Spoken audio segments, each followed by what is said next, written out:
Are 1 week away from the start of Steelers' mandatory mini camp, and we're still waiting to find out whether Aaron Rodgers is interested in playing quarterback for Pittsburgh this season. That guy sure does like to keep us in the dark, as it were.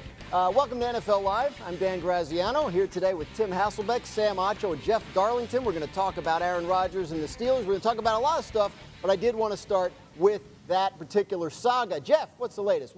Give us something new on Aaron Rodgers. Oh, really? You just want me to tell you that he's signing, Dan? You want me to just tell you that he's on his way to Pittsburgh? No, I can't do that because, quite frankly, he's not. And that's kind of where we're at with the Aaron Rodgers drama. Now, I will say this. All signs continue to point to him eventually joining this team. I say that in part because of a lot of the things I've heard behind the scenes, but also publicly and front-facing. You have heard Aaron Rodgers say in that clip right there, I don't want to hold the Steelers hostage. He has done nothing to this point to suggest to the team that he is out on playing quarterback for them. And I'm not suggesting that means that he will just simply sign because of that. But this is a player with a deep respect for Mike Tomlin, a continued communication with Mike Tomlin, a player who has worked out with DK Metcalf at times this offseason, trying to acclimate himself to the wide receiver, and has also hinted that he will be playing for the Steelers. What does that mean? It means nothing in terms of minicamp. Perhaps I think the benchmark we should be looking more towards still at this point is training camp. All right, so Tim, is that good enough? If he doesn't show up until training camp and he wants to be the starting quarterback of the Steelers, is he going to be ready in time? Yeah, I think it's good enough. Look, I think when you get to the point where you're over 40, you've played, a couple of decades in the NFL as a quarterback, a team's pursuing you, you're their best option. I think that's good enough. Is it the best possible scenario? No, it's not. The best possible scenario that he's in Pittsburgh working out, leading, building a rapport with the guys that are there, all of that stuff. But it's just not realistic with someone that's played as long as Aaron's played. And so I think what the point Jeff made that really stuck out to me there is the deep respect for Mike Tomlin.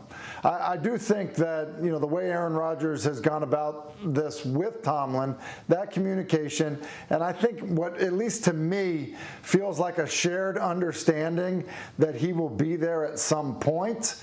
It feels to me that both Aaron Rodgers, Mike Tomlin, and anyone else that matters would be okay with that, and I think that that's probably good enough.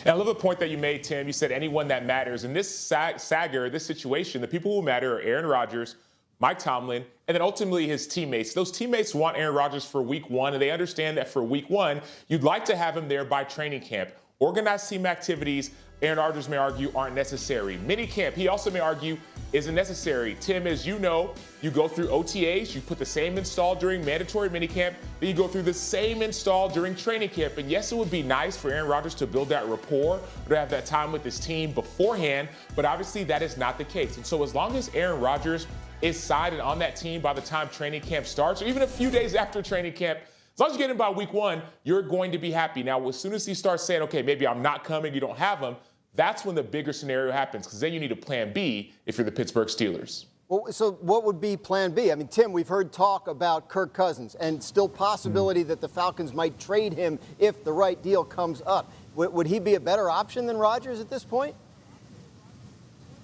I don't think he's a better option than Rodgers. Wanting to be way more expensive than Rodgers. I can't imagine, Rodgers' contract, especially with probably a one-year deal, you would think, versus, Cousins, you're assuming his contract. There may be an acquisition cost to that. That one just feels messy to me. So is he a better option than Rodgers? I don't believe so. Now, is he a better option than Mason Rudolph? I think you can easily say he would be, from a playing perspective. But then you factor in the contract perspective, again on it. And, the idea that you would probably be assuming Cousins' contract, not just for this season, but, going beyond that. So, look, I understand the thought process on Cousins. I think he can still play at a starter level. He's not going to find that in Atlanta. But the problem is it's messy and it's expensive for a bunch of different sides. And by the way, it has to be something that Kirk Cousins wants to do because he has a no-trade clause. Yeah, a lot of complicating factors there, no doubt. Jeff, the quarterback situation is not the only thing the Steelers are dealing with right now. So take us through a couple more of their issues, starting with a visit by Gabe Davis. Well, it is connected, of course. Gabe Davis, the wide receiver who flamed out really with the Jaguars, did not have a very good tenure there, albeit a very short one, after playing really well for the Bills. Now, all of a sudden, we're looking at a visit from Gabe Davis to the Steelers on Thursday. The question, of course, here is, would Davis be willing to sign, not knowing exactly who the starter will be in Week 1, if it'll be Aaron Rodgers? He's probably the best free agent out there, and he does fit, quite frankly, what Arthur Smith would want to do on that offense. It does make sense if this actually ends up being a marriage. TJ Watt contract, still something that we're focused on. Maybe a little bit on the back burner, but he really hasn't been at OTAs so far this offseason. Very curious to see if he shows up to minicamp. That would imply, if he does not, that he is serious about getting this new contract. We know he's serious about it, but how far is he willing to take this? He would face fines if he doesn't go to mandatory minicamp, and obviously it would also imply that perhaps a training camp holdout is also in play here. Watt has made very clear, in fact, his brother J.J. Watt on our air has made very clear that there will be no hometown discount from T.J. Watt. Watt wants to get paid to stay with the Steelers. Yeah, we'll see how that goes. When he was eligible for his first extension, he had kind of a quiet hold-in throughout training camp. That deal didn't get signed until right before the season, so that could drag on a little while still. From one team that used to win the Super Bowl a lot to another, the Dallas Cowboys are holding OTA practices today. Let's hear from their new head coach, Brian Schottenheimer. Yeah, I don't get caught up in the drought. This is 1 year. I mean, this is the first year of mine. I mean, I've been here a couple of years. But, you know, when the season's over, we move on. We do. You move on. So 2024 is over. Now it's 2025. Are we going to win the Super Bowl this year? I hope. I think we are. If you don't, you move on. Cowboys are in the midst of their longest drought ever without a Super Bowl appearance. It's been 29 seasons since they've been in the Super Bowl. Plus, they have 13 straight playoff appearances without even making the conference championship game. That is the longest streak by any team since the 1970 NFL-AFL merger. So let's keep the Super Bowl like way out there, because that's a you know, at this point the Cowboys can't even dream of such things. It's been so long. Brian Schottenheimer, the head coach. Dak Prescott coming back from injury. What is the Cowboys' biggest concern, Tim, on the offensive side of the ball?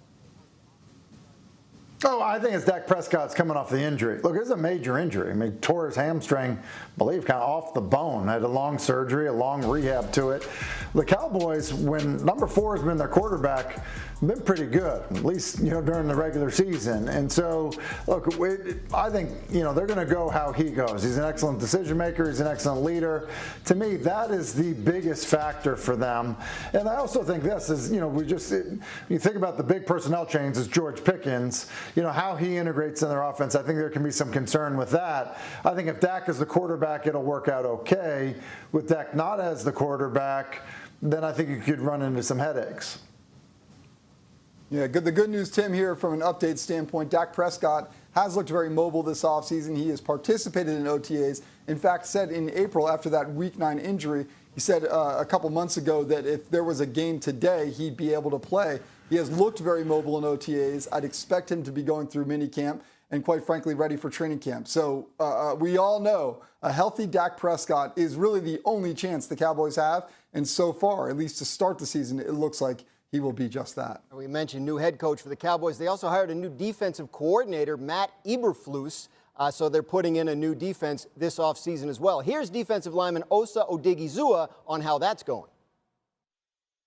I think just based on some of the things that we're being asked to do right now, like I was going back and just watching some of the tape from last year. I'm like, if I was doing the stuff that we're being coached to do now, like I'm making this play, I'm making that play. So just seeing that there's going to be a lot more opportunities based on the stuff that he's having us do. Sacho, what do you think of the fit, Matt Eberflus in Dallas as the coordinator? I think it's a perfect fit. Matt Eberflus, yes, he struggled as a head coach, but he was great as a defensive coordinator back in 2018 when he was with the Indianapolis Colts. Back then in 2017, the year before he got there, the Colts were bottom 3 in total defense. After he got there in 2018, they were top 10. Same thing when it came to turnovers. Didn't turn the ball over a lot, but all of a sudden he got there, they were top 10 in taking the ball away.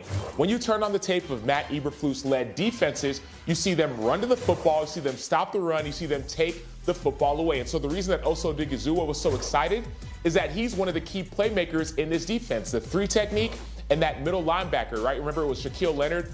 Those are the positions that thrive in this defense. Your penetrating, you're attacking, and you're taking the ball away. And so I see a big-time improvement for a Cowboys defense that was towards the bottom of the NFL. Of course, it'll help if they have their best player on defense, Micah Parsons, looking for a new contract. Schottenheimer said today he expects Parsons to be in attendance.